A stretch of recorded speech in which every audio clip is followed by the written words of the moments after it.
नमस्कार विद्यार्थी मित्रांनो, डॉक्टर सुशील स्पॉटलाईट या आपल्या यूट्यूब चॅनलवर तुमचं सर्वांचं स्वागत आहे. या लेक्चरमध्ये आपण 2017चा जो UPSC प्रिलिमचा GSचा पेपर आहे त्याच्यातल्या सेट ए मधलं सायन्स अँड टेक्नॉलॉजी, मग याच्यामध्ये दोन्ही जनरल सायन्स आणि टेक्नॉलॉजी या संबंधीचे प्रश्न बघणार आहोत. आणि तत्पूर्वी डॉक्टर सुशील स्पॉटलाईटला टेलिग्रामवर फॉलो करण्यासाठी डिस्क्रिप्शनमध्ये लिंक तुम्ही वापरू शकता. फेसबुकवरही आपला ग्रुप आहे. तर बघूयात 2017मधले सायन्सचे प्रश्न. प्रश्न क्रमांक 10 बघा. Which of the following statement is are correct regarding smart India hackathon 2017.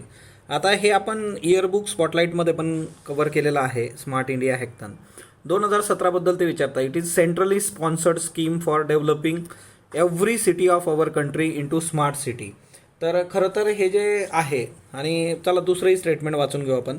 It is initiative to identify a new digital technology innovations for solving the many problems faced by our country. तर हे याचं actually उत्तर आहे. It is program aimed at making all the financial transaction in our country completely digital. आता बघा, हे typical smart city किंवा digital transaction याच्याशी संबंधित नाही आहे. तर स्मार्ट इंडिया हॅकेथॉनमध्ये जे काही तुमचे इनोव्हेटिव्ह प्रोजेक्ट्स असतात, वेगवेगळ्या विद्यार्थ्यांकडून जे काही येत असतात, तर हे स्टार्टअप इंडिया, स्टँडअप इंडिया त्याच्याशी रिलेटेड आहे. आणि विद्यार्थ्यांच्या ज्या काही नवनवीन आयडियाज असतात त्या इथं क्रिएटिव्हिटी आणि स्किल, की जे वेगवेगळे चॅलेंजेस आपण टॅकल करू शकतो त्या संबंधी आहे. सो हे टिपिकल काही स्मार्ट सिटी किंवा टिपिकल डिजिटल डिकेड आणि त्याच्याशी संबंधित नाही. मग आता याच्यामध्ये बघा, तीनही गोष्टी वेगवेगळ्या आहेत. त्याच्यामुळे एकतर गोष्ट क्लिअर आहे की याचं जे उत्तर आहे ते टिपिकली म्हणजे फक्त 1 आणि 3 असू शकत नाही. किंवा मग म्हणजे ह्या तीनही गोष्टी त्यांनी जो एक एक टाकलं, इथं वरचा ऑप्शन स्मार्ट सिटीचा आहे, खालचा ऑप्शन फिनान्शियल ट्रान्झॅक्शनचा आहे, मधला जो आहे की solving India's many problem face by our country. मग एकतर 1, 2, 3 सगळ्याच गोष्टी येतात का याच्यात, तर 1, 2, 3 इथं नाही आहे. पण एक गोष्ट आहे की हे टिपिकल या 2 गोष्टींसाठी नाही. याचं उत्तर जे आहे तर ते 2 असं याचं उत्तर आहे बघा. आणि स्मार्ट इंडिया हॅकेथॉन जे आहे त्याच्यासाठी आता आधी ते डायरेक्टली सर्वांना इन्व्हॉल्व पण करत होते, पण 2019मध्ये त्यांनी निर्णय घेतलेला आहे की स्मार्ट इंडिया हॅकेथॉनमध्ये अशाच प्रोजेक्ट्सला घ्यायचं की जे लायबल आहेत. कारण बरेचसे लोक अप्लाय करतात परंतु तिच्यातून विशेष काय हाताला लागत नाही, त्याच्यामुळे तसा निर्णय घेण्यात आलेला आहे. पुढचा प्रश्न बघा. Consider the following statement. In tropical region Zika virus disease is transmitted by the same mosquito that transmits dengue. तर बघा, आणि sexual transmission of Zika virus disease is possible. आता यावर्षी जो आहे तो कोविड-19 करोना व्हायरस तुमच्यासमोर आहे. तर सगळे व्हायरस तुम्ही एकदा नीट केलेच पाहिजे. त्यावेळेस झिका व्हायरस न्यूजमध्ये होता. आता ट्रॉपिकल रिजनमध्ये आहे आणि हा पण त्या पर्टिक्युलर सेम मॉस्किटोमुळेच हे होतो, डेंग्यूसाठीचा जो मॉस्किटो आहे आपला. तर झिका व्हायरसच्या बाबतीमध्ये हे बरोबर आहे. दुसरी महत्त्वाची गोष्ट म्हणजे एडिस इजिप्ती वगैरे जे आहे ते सेम आहे.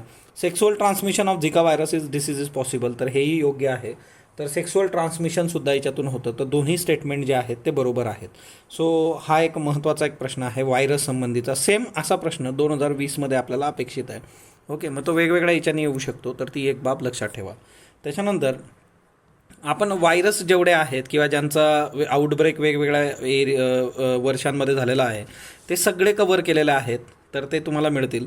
आणि आपल्या याच्यावर तुम्ही कोविड-19 किंवा व्हायरस असं जरी बघितले तर सगळे तिच्यात अवेलेबल आहे. त्याच्यानंतर इव्हेंट हॉरिझन, सिंग्युलॅरिटी, स्ट्रिंग थेरी किंवा स्टँडर्ड मॉडेल, तर ह्या न्यूजमध्ये असतात ह्या टर्म्स. मी तुम्हाला सांगत असतो की ज्या टर्म्स न्यूजमध्ये असतात त्या थोड्या आपण बघितल्या पाहिजेत. तर हे कशाशी संबंधित आहे, तर आता ह्या सगळ्या ज्या टर्म्स आहेत तर ह्या observation and understanding of universe, तर इव्हेंट हॉरिझन है ना, स्टँडर्ड, स्ट्रिंग थेरी, तर हे युनिवर्स संबंधी आहे. मग आता हे कसं असतं की टिपिकल तुम्हाला ते माहीत पाहिजे, कारण इथं सोलार लुनार इक्लिप्स, त्याच्यानंतर सॅटेलाईट है ना, म्हणजे सगळे जे ऑप्शन्स दिलेले आहेत तर ते जवळपास स्पेस आणि त्या सगळ्या याच्याशी रिलेटेड आहेत. परंतु हे युनिवर्स संबंधीचं आहे, ते तुम्ही लक्षात घ्या. पुढचा जो प्रश्न आहे की in case of agriculture genome sequencing. आता बघा, प्रश्न विचारताना पण असे प्रश्न विचारले गेलेले आहेत की ज्याचा खरंच सिग्निफिकंट काहीतरी आपल्या याच्यावर इम्पॅक्ट पडतो. मग आता ह्या ॲग्रिकल्चरच्या बाबतीमध्ये जर तुम्ही बघितलं की जिनोम सिक्वेन्सिंग ॲग्रिकल्चरमध्ये न्यूजमध्ये असतं आणि इमिडिएट फ्युचरमध्ये म्हणजे भविष्यात ते कशासाठी वापरलं जाऊ शकतं, तर सगळ्यात पहिलं एक आहे genome sequencing can be use to identify genetic markers for disease resistance and drought tolerance in various crop plants.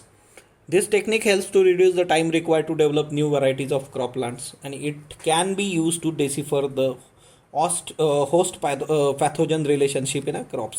सगळ्या गोष्टी आहेत की ज्यावेळेस तुम्ही जीनोम सिक्वेन्सिंग करता त्यावेळेस तुम्ही ड्रॉट असेल किंवा पेस्टिस डिसीज जे काही असतात वेगवेगळ्या पेस्ट, तर त्याचा रेजिस्टन्स निर्माण करणं, त्याच्यानंतर कमी वेळामध्ये ते होईल अशा पद्धतीने. तर सगळ्या ह्या ज्या गोष्टी आहेत त्या जीनोम सिक्वेन्सिंगमध्ये येतात आणि हे बेसिक तुम्हाला कुठल्याही ह्याच्यात मिळू शकतं. म्हणजे ही काही खूप अशी रॉकेट सायन्स गोष्ट नाही आहे.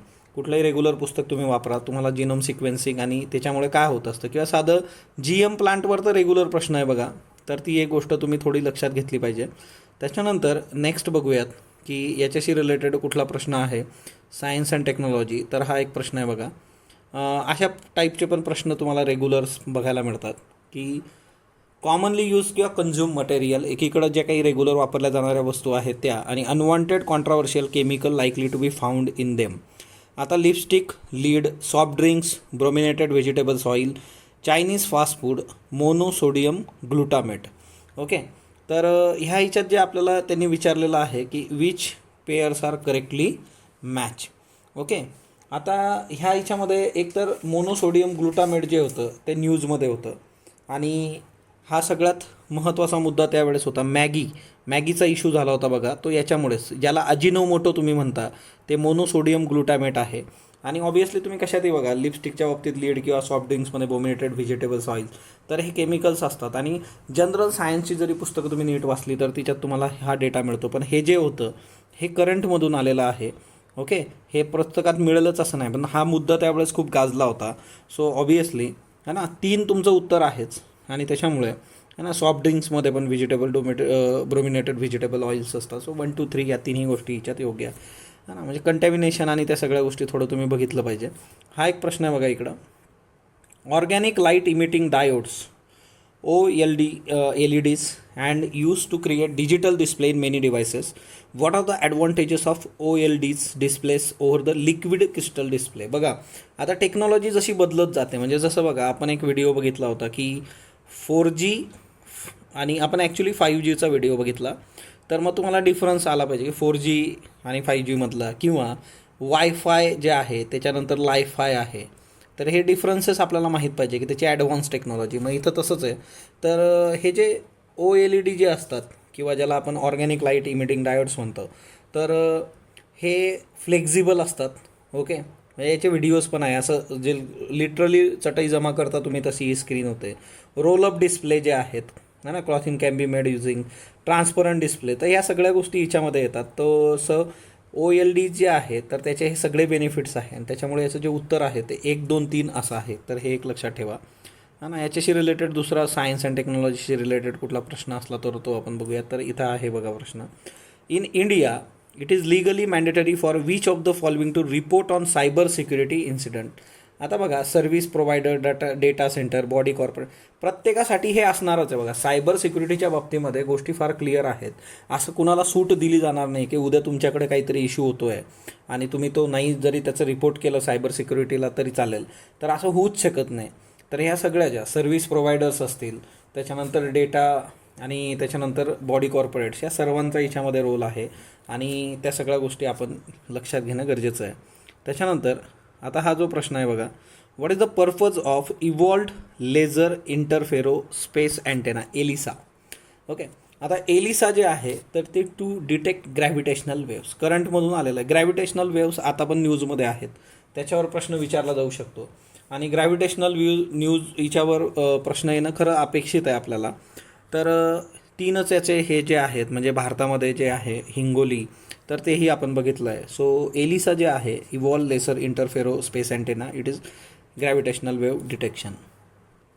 लास्ट प्रश्न बघा याच्यातला, what is the application of somatic cell nuclear transfer technology.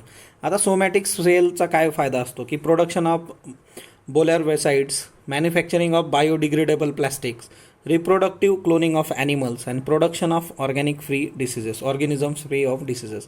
तर रिप्रोडक्टिव्ह क्लोनिंग ॲनिमल्स बघा, तर सोमॅटिक सेल जे काय आहेत न्यूक्लिअर ट्रान्सफर टेक्नॉलॉजी ही क्लोनिंगशी रिलेटेड आहे, क्लोनिंग ऑफ ॲनिमल्स. आणि सगळ्यात महत्त्वाचं की हे जे आहे की एकंदरच DNA रिलेटेड ज्या काही गोष्टी आहेत किंवा जीन सिक्वेन्सिंग आणि त्या सगळ्या ज्या आहेत किंवा क्लोन्स याच्यावर रेग्युलर प्रश्न वेगवेगळ्या याच्यातून विचारले जातात. तर त्या गोष्टींवर थोडं लक्ष ठेवणं गरजेचं असतं, जसं क्रिस्पर टेक्नॉलॉजी आणि त्या सगळ्या गोष्टी. तर तशाच पद्धतीने तर सायन्स अँड टेक्नॉलॉजीचे हे प्रश्न होते. याच्यानंतर ज्या काही स्कीम्स आहेत आणि करंट त्याचं एक लेक्चर बघूयात, सो दॅट हा पेपर पण आपला कन्क्लूड होईल. स्पॉटलाईट बरोबर जोडलेला राहा. स्पॉटलाईटला लाईक करा, शेअर करा, सबस्क्राईब करा. धन्यवाद विद्यार्थी मित्रांनो.